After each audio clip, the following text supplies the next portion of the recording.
High বন্ধুরা, আমি আজকে হাজির হয়েছি 2015 সালে মুক্তি পাওয়া একটি historical adventure movie in the heart of the sea নিয়ে, যেটি 1820 সালে ঘটে যাওয়া একটি সত্য ঘটনার উপর বেশ করে লিখিত একটি নোবেল মুভিটিক থেকে অনুপ্রাণিত হয়ে বানানো হয়েছে।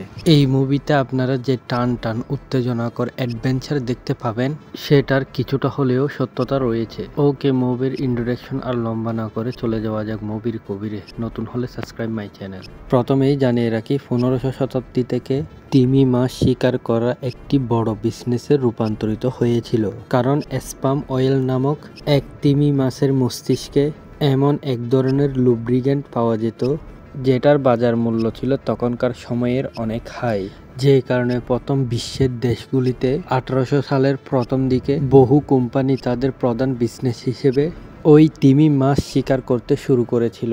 আর 1820 সাল নাগাদ এসেক্স নামক একটি জাহাজে আর ঠিক এইরকম একটি শিকারের অভিযান নিয়ে এই মুভির গল্প। ওকে, মুভির শুরুতে আমরা দেখতে পাই 1850 সালে একজন বিখ্যাত লেখক হারমাল মেলভিল ন্যান্টাকেট আইল্যান্ডে উপস্থিত হয় টমাস নিকারসন নামক একজন নাবিকের সাথে দেখা করতে, কারণ 1820 সালে এসিক্স নামক একটি জাহাজ তিমি মাছ শিকার করতে গিয়ে দুর্ঘটনাবশত ডুবে যায়। ফলে ওই জাহাজে থাকা বেশিরভাগ নাবিকই মাঝ সমুদ্রে প্রাণ হারায়। সেখান থেকে যে কয়েকজন নাবিক তাদের সক্ষমতার কারণে জীবিত ফিরে আসতে পেরেছিল, তাদের মধ্যেই টমাস একজন। আর হারমান তার সাথে দেখা করার জন্য এসেছে টমাসের সেই দুর্ধর্ষ লড়াইয়ের গল্প শুনতে, যাতে পরবর্তীতে এই সত্য ঘটনার উপর হারমান একটি নোবেল লিখতে পারে। হারমান টমাসের সাথে দেখা করে ওই দুর্ধর্ষ জার্নি সম্পর্কে জানতে চায়। টমাস সাথে সাথে হারমানকে প্রত্যাখ্যান করে, কারণ তার জীবনের সেই দুর্ধর্ষ অধ্যায় কাউকে জানাবে না সে সিদ্ধান্ত নেয়। কিন্তু টমাসের বউ যখন টমাসকে বুঝায়, তোমার ওই ইতিহাস বর্ণনা করলে তার বিনিময়ে হয়তো আমরা কিছু টাকা পাবো, তখন টমাস ইচ্ছা না থাকার সত্ত্বেও হারমানকে ওই ইতিহাস বলতে রাজি হয়, কারণ টমাসের আর্থিক অবস্থা একদমই ভালো যাচ্ছে না। আর হারমান তাকে বেশ কিছু টাকা অফার করেছে ওই গল্প শোনানোর জন্য। ফলে টমাস তাকে বলতে শুরু করে 1820 সাল নাগাদ ন্যান্টাকেটের একটি তিমি শিকার করার কোম্পানি এসেক্স নামক জাহাজটি তিমি মাছ শিকার করার জন্য নতুন রূপে সাজায়। 18 বছর বয়সী টমাস যোগ দেয় কেবিন বয় হিসেবে। জাহাজের ক্যাপ্টেন হিসেবে নিযুক্ত করা হয় ক্যাপ্টেন জর্জ ব্লেডকে, আর ভাইস ক্যাপ্টেন হিসেবে নিযুক্ত করা হয় এক অভিজ্ঞ তিমি শিকারী ওয়েন সেসকে। কিন্তু এই কারণে ওয়েনের সাথে কোম্পানির একটু রাগারাগি হয়।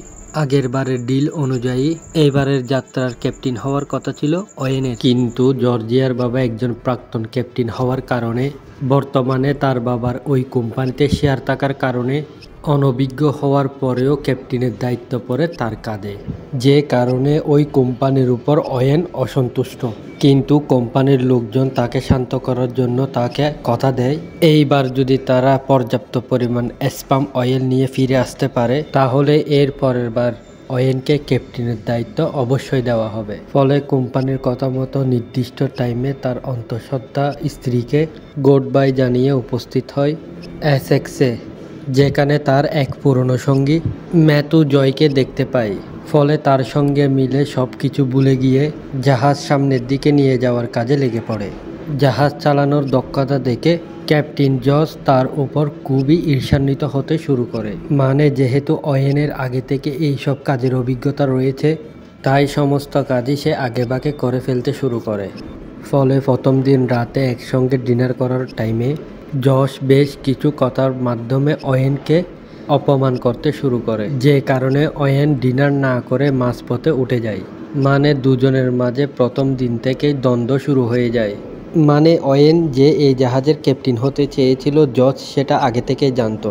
তাই জর্জ মনে মনে ভাবতে শুরু করে ওয়েন হয়তো নিজেকে এখনও এই জাহাজের ক্যাপ্টেন ভাবছে, যে কারণে ওয়েনের দক্ষতা দেখে ক্যাপ্টেন জর্জের তার প্রতি হিংসা শুরু হয়। যাই হোক, পরবর্তী দিনে আবহাওয়ার পরিবর্তন দেখে অয়েন ওই জাহাজের কিছু পাল নিচে নামিয়ে দেয় যাতে করে জাহাজের গতি কিছুটা সীমিত হয়। কিন্তু ক্যাপ্টেন জস এটা দেখার পর অয়েনকে অর্ডার দেয় যাতে জাহাজের সমস্ত পাল আবারও তুলে দেওয়া হয়, যাতে তাদের এখন দ্রুত সামনের দিকে এগিয়ে যাওয়া উচিত। ক্যাপ্টেন জর্জ এই অর্ডার শুধুমাত্র অয়েনের উপর হিংসা করেই দেয়।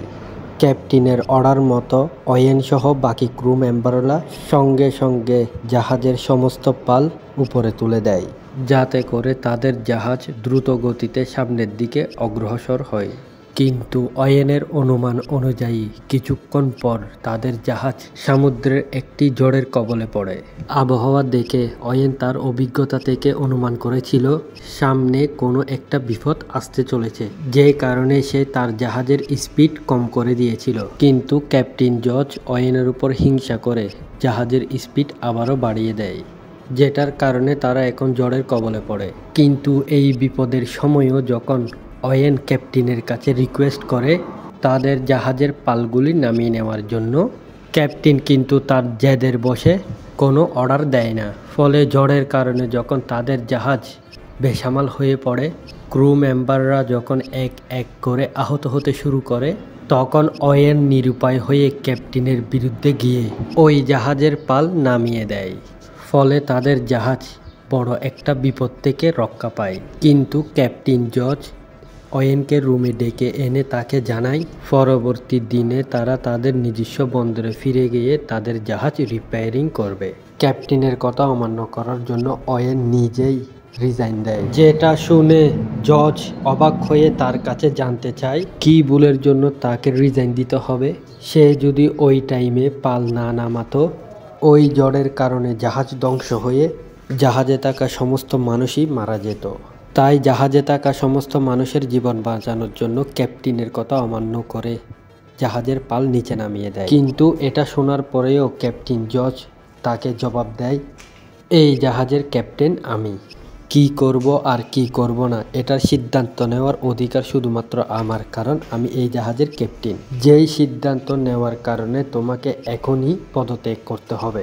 এই কথা শুনে অয়েন কিছুটা শান্ত হয়ে তাকে জানায়, আমরা এখানে এসেছি তিমি মাছ শিকার করে স্পাম অয়েল সংগ্রহ করার জন্য। তাই খালি হাতে এখান থেকে ফিরে গেলে ক্যাপ্টেনের নামেও বদনাম হবে, যার ফলে সমস্ত জাহাজের ক্রু মেম্বারদের ক্ষতি হবে। তাই আমাদের জন্য এটাই ভালো হবে আমাদের ইগো সরিয়ে রেখে একসঙ্গে কাজ করে আমাদের লক্ষ্য পূরণ করি, যাতে করে আমরা এই জাহাজ ভর্তি স্পাম অয়েল নিয়ে ফিরে যেতে পারি। তারপর না হয় আমি আমার পদ থেকে রিজাইন করব।